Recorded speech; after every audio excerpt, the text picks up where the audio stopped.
अमिताभ बच्चन। शुक्रिया। शुक्रिया करके आप चुप हो जाएंगे? नहीं, आप कुछ पूछेंगी तो मैं बोलूँ। ऐसा तो मैं बस यही चाहूंगी कि लोगों की जिंदगी में तो अमिताभ बच्चन को देख लेना और उसके साथ बैठ लेना एक ऐसा यादगार वाकया है कि लोग भुलाए नहीं भूलते। आपकी जिंदगी में भी तो ऐसे कुछ वाकयात गुजरे होंगे जो आज तक याद हों आपको? जी हाँ, बहुत से ऐसे वाकयात हैं। मेरे साथ हाल ही में कुछ दो एक चीज़ें ऐसी हुई जो कि एक निशान छोड़ गई हैं मेरी यादगार पर।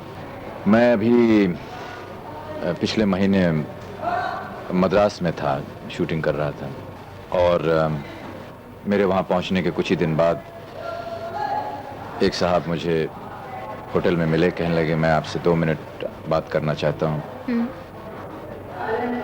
तो मैंने उन्हें वक्त निकाल के दिया।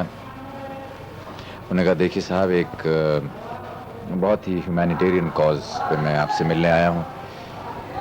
एक बच्ची है, वो हॉस्पिटल में है, बीमार है, और मैं चाहता हूँ कि आप उसे 2 मिनट के लिए हॉस्पिटल में मिल लाएं, क्योंकि वो आपकी बहुत बड़ी फ़ैन है और आपसे मिलने की ख्वाहिश रखती है।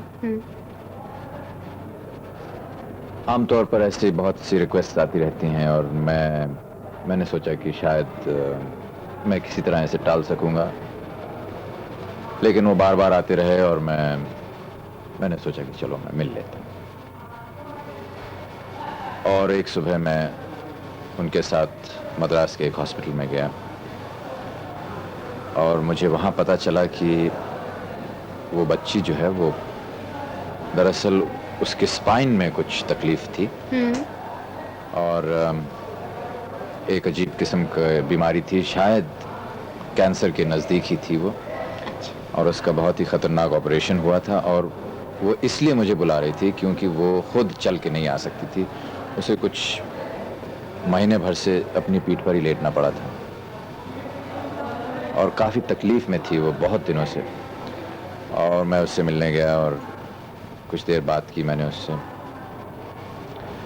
और मुझे अगले दिन डॉक्टर्स का फ़ोन आया। उन्होंने कहा कि आपने जो किया उसकी वजह से उस लड़की में, उसकी हेल्थ में इतना इम्प्रूवमेंट हुआ जो कि हम 1-1.5 महीने से कोशिश कर रहे थे।